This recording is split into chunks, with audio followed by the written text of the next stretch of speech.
Buenos días para todos. Entonces, el día de hoy vamos a tratar sobre, vamos a hacer el segmento de las reuniones de anatomía y entonces después de las exploraciones de la anatomía de la base del cráneo anterior, vamos a continuar entonces con la anatomía craneal de la fosa craneal media. Esta charla va a ser dividida principalmente en dos partes. El día de hoy vamos a hablar sobre las definiciones y los límites óseos y los forámenes y las diferentes fosas que acompañan o están comunicadas con la fosa craneal media. Y el día de mañana, entonces hablaremos ya sobre especialmente esa porción medial de la anatomía que está comprendida por principalmente la incisura tentorial y el seno cavernoso. Entonces, para continuar con nuestras definiciones, tenemos que básicamente desde un punto de vista anatómico, desde un punto de vista de la anatomía quirúrgica, el cráneo está dividido principalmente en tres grandes fosas: la fosa craneal anterior, la media y la fosa posterior. La fosa craneal media es tal vez de las que comprende la parte anatómica y los límites más complejos, y su principal protagonista entonces termina siendo el hueso temporal, porque es donde se soportan un gran número de estructuras y donde hay un gran número de corredores quirúrgicos de estructuras vitales desde el punto de vista vascular y nervioso. Entonces, para empezar con nuestras definiciones, tenemos que esta porción anterior, que está comprendida por el ala mayor del esfenoides, es lo que nos marca el límite anterior de la fosa craneal media, y ya un límite posterior que está dado por ese borde posterior superior del peñasco o de la porción petrosa del hueso temporal. Medialmente, entonces, la anatomía de la fosa craneal media va a estar dividida por la región celar, que es la que tenemos comprendida acá, que es básicamente compuesta también por lo que sería el cuerpo del esfenoides, el seno cavernoso, que sería esta estructura que estaría más lateral al cuerpo del esfenoide, los procesos clinoideos, tanto el anterior como el posterior, y el surco carotídeo y la incisura tentorial. Ya desde un punto de vista lateral, entonces tenemos que los límites de la fosa craneal media está compuesto por la calota, y en este caso principalmente sería una porción del ala del esfenoides y la escama temporal.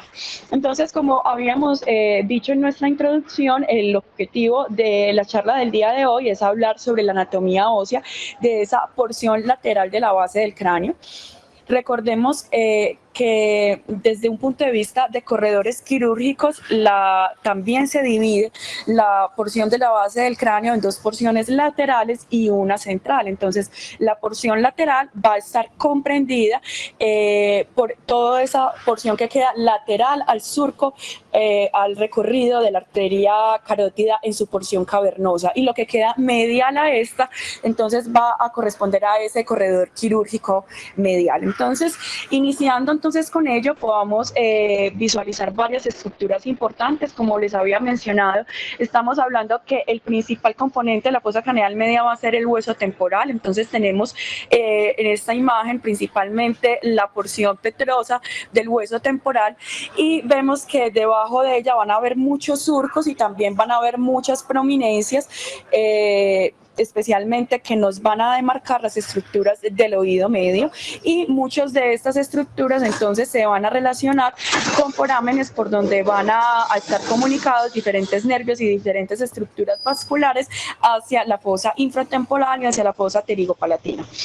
Entonces, aquí lo tenemos en un preparado pues ya real. Tenemos entonces desde la parte anterior lo que sería el ala mayor del esfenoides, que es el principal componente del piso de la fosa craneal media desde un punto de vista anterior, y vemos que insertado en esa porción del ala mayor del esfenoides vamos a encontrar el proceso clinoideo anterior. Los forámenes principales o más grandes que podemos encontrar acá, el principal de ellos, el más medial, que es el foramen lacerum, que es un foramen que está compuesto tanto por la porción esfenoidal frontal, una porción del occipital y también del temporal, y por donde van a discurrir diferentes estructuras. El foramen oval, por donde va a estar entonces principalmente la rama de B3, y vamos a ver entonces acá esta parte que se llama como la impresión trigeminal, que en los preparados más anteriores vamos a ver que se relaciona directamente con lo que conocemos como la cava de Meckel, y donde va a discurrir entonces las ramas del nervio trigémino. Como podemos ver acá, entonces también tenemos una porción mastoidea del hueso temporal y tenemos a una estructura que en latín generalmente se llama el tegmentum tympani o que es el techo del canal timpánico y que es lo que nos va a representar entonces ese conducto timpánico, y vamos a ver de pronto lo vemos representado en unos preparados más posteriores, pero vemos algo que se llama la eminencia arcuata, que es lo que nos va a marcar entonces lo que debajo corresponde a los canales semicirculares, como si estuviéramos viendo el techo de los canales semicirculares, que también, pues como les había mencionado, es la eminencia arcuata. Entonces, como viéndola ya desde un punto de vista exocraneal, entonces vamos a encontrarnos en esta parte del piso de la fosa craneal media, lo que sería esa fosa mandibular, donde va a estar principalmente conectada a lo que sería la articulación temporomandibular. Tenemos también ese tubérculo articular y el proceso estiloides, que es una de las divisiones que Rotem hace del hueso temporal. También entonces vemos principalmente relacionado lo que sería ya una comunicación con la fosa posterior a través del foramen yugular, donde tenemos no solo que discurre la vena yugular, sino que también entonces van a estar relacionados el nervio glosofaringeo, el vago y el nervio accesorio. Y aquí tenemos entonces lo que sería la porción de la arteria carótida interna, que obviamente entonces va a ser una entrada a la fosa craneal media, pasando entonces principalmente a través de ese foramen lacero. Entonces, ya para empezar a hablar sobre el hueso temporal, entonces tenemos que en los diferentes textos el hueso temporal puede ser dividido de varias maneras. Entonces, Rotem lo divide en 5 partes para su estudio, principalmente desde el punto de vista quirúrgico, y lo divide en la porción petrosa, la porción timpánica, la porción escamosa, la porción mastoidea y una porción adicional que es la porción estiloidea, principalmente representada por apófisis de estiloides. Pero en otros textos dividen las diferentes porciones del hueso temporal de acuerdo a su origen embriológico. Entonces dice que básicamente son 3: la porción petrosa, la timpánica y la escamosa, que la mastoidea corresponde a una extensión desde el punto de vista embriológico de la porción escamosa del temporal desde un punto de vista anterior, y también una extensión de la porción petrosa ya desde un punto de vista más posterior. Sin embargo, entonces, para efectos prácticos vamos a empezar la división como la tiene Rotem. Entonces, en la parte de la escama del temporal, la escama del temporal es como lo más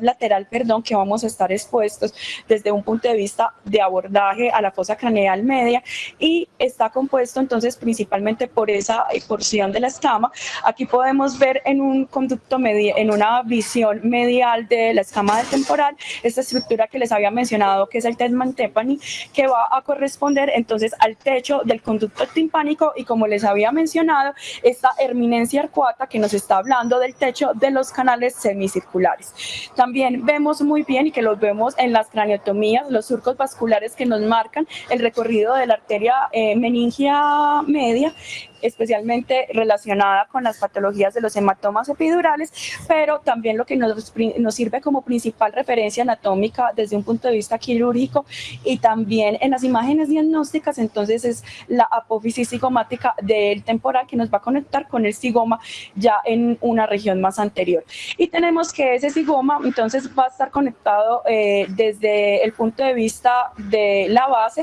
en 3 tubérculos principales: un tubérculo anterior que va a ser más superior y 2 tubérculos más inferiores. Aquí vemos también esa representación lateral que la vamos a necesitar ahorita del tegmentum tympani y de la porción de la eminencia arcuata, que la vamos a tener entonces, la vemos en la estructura medial en lo que sería la porción timpánica del temporal. Entonces, como les había mencionado, el cigoma, entonces es lo que nos va a referenciar la base de la mayoría de las incisiones. Sabemos que el cigoma entonces tiene una relación estrecha a lo que sería a la porción aracnoidea del hueso temporal, del lóbulo temporal, y que está compuesto de un tubérculo cigomático anterior que va a estar estrictamente relacionado con lo que sería la porción anterior de la cavidad glenoidea, es decir, donde se va a insertar la articulación temporomandibular. Y lo que les había mencionado, tenemos entonces 2 tubérculos inferiores que van a conectar esa apófisis cigomática con la escama del temporal y que se van a convertir en la superficie plana del subtemporal, y que ahí vamos a empezar a hablar de lo que sería la fosa infratemporal. Ya tenemos entonces también en esta imagen esa relación que tiene la porción o del tubérculo anterior y también de la parte más posterior de los tubérculos inferiores del zigoma, que están estrictamente relacionados con lo que nosotros observamos del conducto auditivo interno. Entonces, ya delimitando las primeras fosas, tenemos que la primera fosa que nos encontramos es la fosa temporal, porque como su nombre lo indica, está ocupado por el músculo temporal. Entonces, la fosa temporal tiene como sus delimitaciones lo que sería el hueso parietal, la escama del temporal, que es esta, el zigoma, la porción más frontal, y también lo que sería el ala del esfenoides. Entonces, lo importante en esta fosa temporal es empezar a demarcar como los límites de la inserción del músculo temporal, que también nos van a ayudar en la disección de este. Entonces, como vemos, tenemos todos estos componentes o planos óseos que nos van a delimitar la fosa temporal.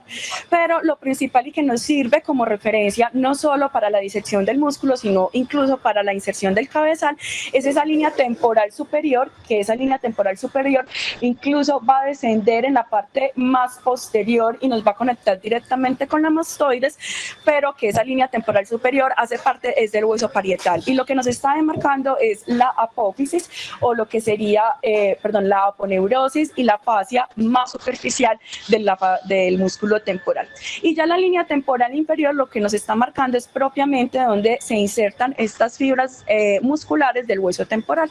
Entonces, a partir de aquí nosotros nos preparados y también pues obviamente en los pacientes, especialmente cuando tenemos que hacer abordajes extendidos al cuello, en conjunto, por ejemplo, con cirujanos de cabeza y cuello, tenemos una comunicación directa con lo que sería la fosa infratemporal, la fosa pterigopalatina, más medial sería el espacio parafaringeo y también el espacio subpetroso. Ya esta entonces es como una parte ejemplificada y que nos vamos a ir ampliando de las diferentes referencias anatómicas que vamos a encontrar en la escama. Entonces acá estamos observando lo que sería como una fotografía más ampliada de lo que veríamos en el conducto auditivo interno, ya solo desde el punto de vista óseo, y estamos viendo entonces esta parte demarcada, una que se llama la espina de Henle, que está hablando también de la presencia de esos del canal semicircular, pero desde una porción de vista mucho más lateral. Recordemos que hacia el techo vamos a encontrar lo que sería la eminencia arcuata, la ventana oval, el promontorio y esta que sería la porción timpánica del hueso temporal. Pero yo creo que la referencia anatómica más importante que podemos encontrar en esa parte de la fosa temporal va a ser el asterion, porque el asterion, entonces, comunicando lo que sería la sutura lamboidea, la sutura parietomastoidea y la sutura occipitotimpánica, nos va a demarcar que está 1 centímetro más hacia abajo de lo que sería la unión calculada de la apófisis, de la unión, perdón, de los senos, del seno transverso con el seno sigmoides. Esto es una principal referencia anatómica, especialmente pues para hacer la craniotomía en los senos, en el seno para los abordajes retrosigmoideos hacia el ángulo pontocerebelloso. Sin embargo, se ha encontrado que también el recorrido de este punto es muy variable. De hecho, cuando uno va a estudiar el abordaje retrosigmoideo para intentar identificar dónde se encuentra esa unión y hacer el agujero de trépano un poco más lejos para poder evitar el daño sobre estas estructuras venosas, podemos ver entonces que a veces pierde uno mucho espacio de la craniotomía porque realmente el seno puede que no esté tan anterior a esta parte y por eso es que se recomienda entonces el fresado completo de esta estructura. Aquí entonces ya vemos esa relación entonces con la parte timpánica que la vamos a ver más adelante y ya vemos propiamente sin el preparado anatómico el asterium, que entonces como les había mencionado es la principal referencia anatómica en estas diferentes porciones de la craniotomía.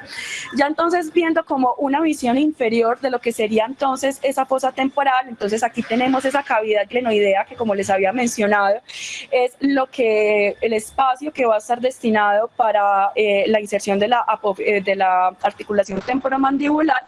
pero otras cosas que te podemos observar en esta parte y que nos van a servir de referencia ahorita que veamos el resto de las fosas es esta lámina pterigoidea, esta lámina vertical que viene del ala mayor del esfenoides y que va a ser la principal división entre la fosa pterigopalatina y de la fosa infratemporal y que nos va a demarcar también desde un punto de vista anterior y posterior cuáles van a ser las salidas predichas para la rama de B2 y B3 para las diferentes estructuras entonces craniofaciales. Bueno, ya entonces empezando con esa porción timpánica de lo que sería el segmento timpánico del hueso temporal, entonces vemos que el protagonista aquí sería el conducto auditivo interno y vamos a ver que esta parte del conducto la vamos a dividir por esta cresta transversal que estamos viendo aquí señalada en un vestíbulo superior e inferior y que nos va a demarcar entonces lo que sería dentro de la porción timpánica del hueso, donde estaría la porción del nervio facial y del nervio vestibular. Sin embargo, como hemos observado en esta foto un poquito más ampliada, vemos que en esta área vestibular superior tenemos lo que sería una cresta vertical, que es lo que nos va a dividir ya desde este punto de vista la presencia del nervio facial y aquí el recorrido de lo que sería el nervio vestibular. Bueno, entonces, siguiendo avanzando para terminar lo que sería la fosa temporal, entonces tendríamos que hablar de lo que sería el músculo temporal. Ya habíamos tenido una charla anterior sobre la anatomía del músculo temporal y cómo se recomienda hacer la disección de este, pero en términos generales, para recordar, está la inserción desde la línea temporal superior. Sabemos que la inserción entonces más medial sería desde la coronoides de la mandíbula y que la línea temporal superior lo que nos va a marcar es la inserción de la fascia y de la aponeurosis temporal superficial. Recordemos entonces que la inervación y la irrigación de este músculo está dado principalmente o se encuentra en lo que sería la aponeurosis inferior, la que está más pegada entonces al hueso y es la que uno trata de proteger precisamente para evitar la atrofia de este músculo al momento de realizar la disección, que se recomienda que sea en la misma dirección de las fibras del abanico. La inervación entonces está dada por las ramas de B3 y la irrigación entonces va a estar dada principalmente por las ramas de la carótida externa. Lo principal es que los músculos de la masticación, que los vamos a ver más adelante, que está compuesto principalmente por el pterigoideo medial y lateral y también por el macetero que está más inferior, van a compartir una inervación muy similar y de ahí esa posición estratégica en lo que emerge la rama de B3 a través del agujero oval. Esto entonces ya sería como un preparado más la evidencia de un preparado cadavérico en el que se empieza la disección del mismo desde más superficial hasta lo profundo y donde podemos ver ya vestigios iniciales de lo que vamos a hablar de la fosa pterigopalatina. Entonces, como podemos ver, está evidenciada lo que serían las ramas del nervio facial, especialmente las que van a ir dirigidas hacia los buccinadores, y también vemos la inserción de la ATM, la irrigación del músculo dada por la arteria temporal superficial y estas ramas del nervio frontal que somos las que tratamos de proteger, que están insertadas a través de las diferentes fascias y de la almohadilla grasa. Aquí entonces ya vemos mejor expuesto lo que sería el zigoma y ya vemos una mejor exposición de lo que sería el cóndilo mandibular y el proceso coronoides, que es de donde se inserta o el origen del músculo temporal. Y ya cuando vamos avanzando entonces en la disección, ya nos vamos a encontrar lo que sería la arteria temporal profunda. Vemos que para poderla ver tendríamos que cortar el músculo y ya empezamos a ver la primera porción de los músculos pterigoideos, que el más superficial de ellos entonces sería el pterigoideo lateral, que no quedó muy bien evidenciado en este preparado, pero aquí vemos entonces la parte del pterigoideo medial, que ambos vienen adheridos a lo que sería la lámina pterigoides de la base del esfenoides. Ya entonces esa porción mastoidea del hueso temporal entonces va a estar dada principalmente entonces por esta estructura que es la mastoide. Sabemos que la mastoide es una porción de hueso que está neumatizada, tiene unas divisiones, estas celdillas, que a veces puede ser muy variable entre los pacientes, pero va yéndola desde un punto de vista quirúrgico, de una anatomía quirúrgica, tenemos que sus puntos importantes va a ser esa parte donde discurre el vientre anterior, el vientre del digástrico, porque es lo que nos va a demarcar la parte más anterior de las craniotomías para los abordajes retrosismoideos. Una de las principales como advertencias, especialmente en la parte del abordaje retrosismoideo, es siempre tener marcada la punta de la mastoides, porque a veces cuando uno va avanzando en el plano muscular con el monopolar, la punta puede irse más allá de la porción anterior de la mastoides y eso tiene una relación directa con la salida del facial, entonces puede haber un daño muy temprano del facial. La mastoides, entonces aquí se hizo una mastoidectomía parcial, todavía en este preparado se conserva lo que sería la membrana timpánica y vemos esa relación con el bulbo yugular y también como la relación de lo que sería la membrana timpánica y posteriormente de la trompa de Eustaquio con la salida de B3. Aquí todavía vemos en esta parte del preparado la trompa de Eustaquio, pero vemos que la lámina ósea que lo está separando de la porción petrosa de la carótida es en realidad muy delgada y de hecho aquí retirando esa porción ósea podemos ver hacia más internamente cómo sería la relación con la arteria carótida interna. Entonces, continuando con esta parte de la porción timpánica del temporal, entonces vemos esta muy buena relación entre las estructuras óseas del temporal y de un preparado anatómico. Entonces, como les había mencionado, aquí está lo que sería la impresión trigeminal, que está estrictamente relacionada con la estructura del Cajun de Meckel. Posteriormente, entonces, vemos esta parte de la porción petrosa del foramen yugular, por donde aquí quedó preparado, pues aquí quedó tapado por una parte de dura madre, pero sabemos entonces ahí vamos a encontrar el par 9, 10 y 11 y la vena yugular. La eminencia arcuata que entonces nos está marcando el techo o perdón la relación que hay con los canales semicirculares y este conducto endolinfático que se va a relacionar con el saco endolinfático y que va a ser entonces su principal estructura de protección. Y aquí como vemos entonces ya en el meato auditivo interno cómo discurren entonces las ramas del facial y las ramas de entonces ese complejo séptimo y octavo, aquí serían entonces las ramas vestibulares. Bueno, entonces para seguir y para continuar con el piso de la fosa craneal media, que está ya cuando uno lo estudia básicamente tiene como abarcado principalmente esta porción petrosa del temporal, entonces como habíamos mencionado previamente, el piso de la fosa craneal media va a estar principalmente compuesto por lo que sería el ala mayor del esfenoides en una porción más anterior y ya desde una porción más posterior entonces estaría principalmente el peñasco hasta la superficie superior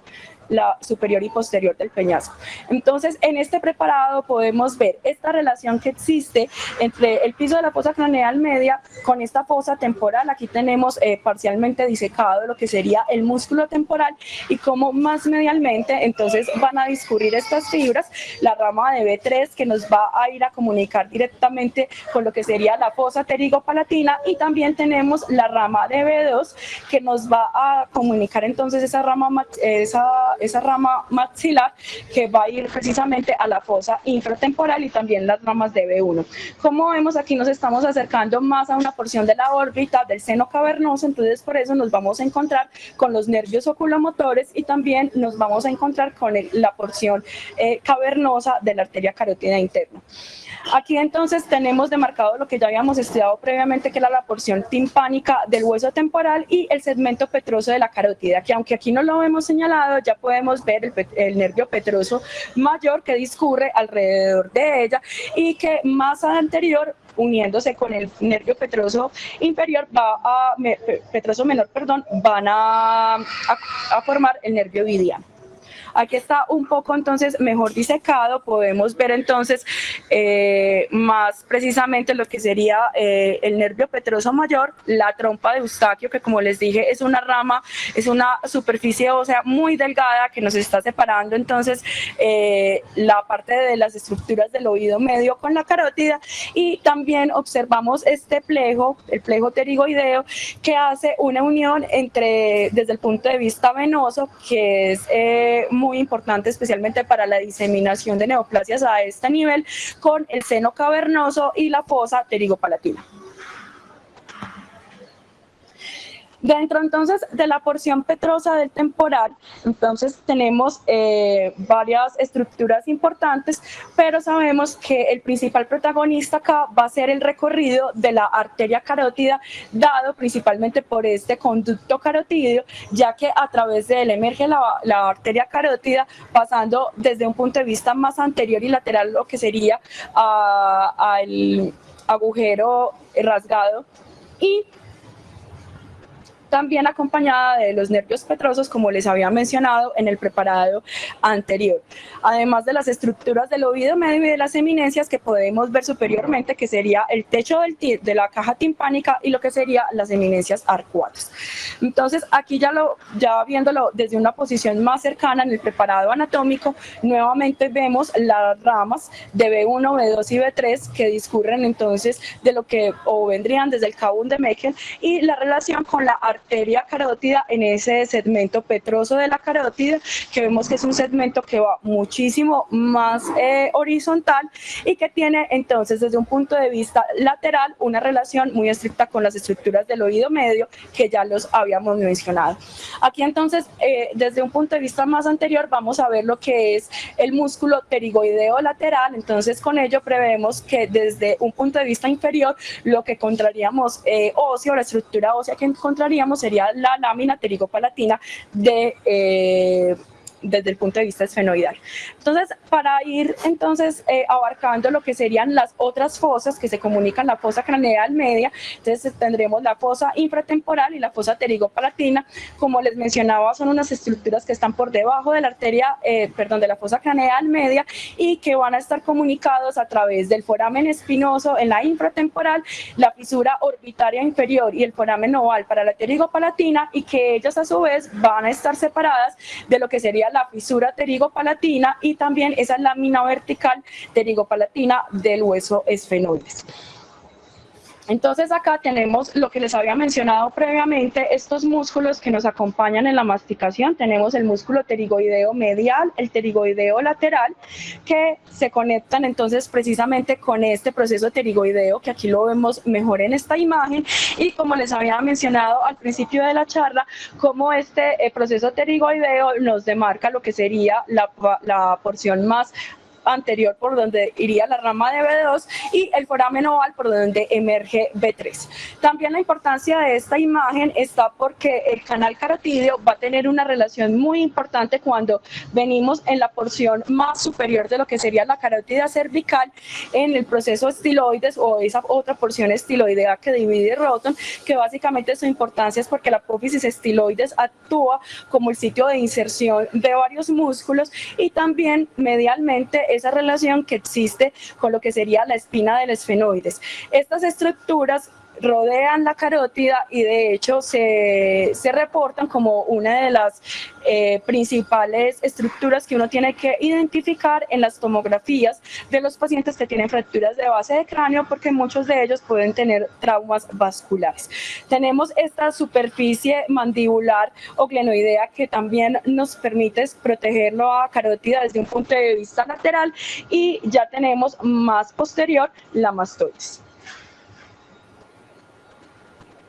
Ya viéndolo desde un punto de vista inferior, entonces como si estuviéramos viendo la fosa pterigopalatina infratemporal desde abajo, entonces tenemos la relación medial que está dada por la silla turca y el seno esfenoidal, y vemos la salida más anterior de B2 y de B3. Nuevamente nos encontramos con la trompa de Eustaquio desde abajo y esa relación que tiene con la porción petrosa de la carótida, y ya más posterior, pero ya comprendiendo lo que sería una estructura de la fosa posterior, el agujero yugular. Este es un corte más lateral de lo que sería la fosa pterigopalatina, en la que ya vemos este principal protagonista, y es la arteria maxilar, que actúa como la base de la irrigación de todos los músculos de la masticación en sus diferentes ramas. Aunque aquí el preparado se va un poquito más anterior, vemos la salida del nervio ovidiano, que recordemos es la unión de ambos nervios petrosos, y que va a pasar lo que sería el ganglio esfenopalatino, y que va directamente entonces a la fosa esfenopalatina. También tenemos la porción del nervio infraorbitario y del nervio cigomático, Y ya viendo entonces aquí las fosas desde un punto de vista coronal, entonces tenemos varias estructuras importantes. Este es muy anterior porque, como podemos ver, tenemos el paladar y podemos observar entonces las inserciones de los músculos pterigoideos, tanto medial y lateral, y como más lateralmente. Entonces tenemos lo que sería la fosa pterigopalatina y esta que es mucho más medial, lo que sería la fosa infratemporal, que están separados en esta parte que aquí no se ha cortado, que lo que sería la apófisis pterigopalatina. Y ya haciendo el retiro como de esa parte muscular, entonces vamos a encontrar las ramas del nervio infraorbitario que vienen directamente de B2 y vamos a encontrar entonces la irrigación que viene desde atrás de lo que sería la arteria maxilar y ya más anterior, perdón, más lateral y más anterior lo que sería la fosa pterigopalatina que viene comunicada desde la rama de B3. Entonces, para concluir esta parte, y ya saben que mañana entonces continuaríamos con la parte de seno cavernoso, como les había mencionado, tenemos unos compartimientos quirúrgicos que los vamos a dividir en la porción central y en las porciones laterales, tanto de la fosa craneal anterior, media y posterior, y que esto es lo que nos va a definir como los diferentes corredores quirúrgicos que podemos tener para llegar no solo a las estructuras de la fosa craneal media, sino también a las estructuras petroclivales y a las estructuras más superiores del tallo cerebral. Entonces, esta división precisamente que hace de esos corredores quirúrgicos nos va a demarcados por el recorrido de la arteria carótida interna, varios abordajes como el abordaje transtemporal, el abordaje infratemporal, los transfaciales y ya los intracraneales, que son los que se hacen desde un punto de vista endoscópico. ¿Listo?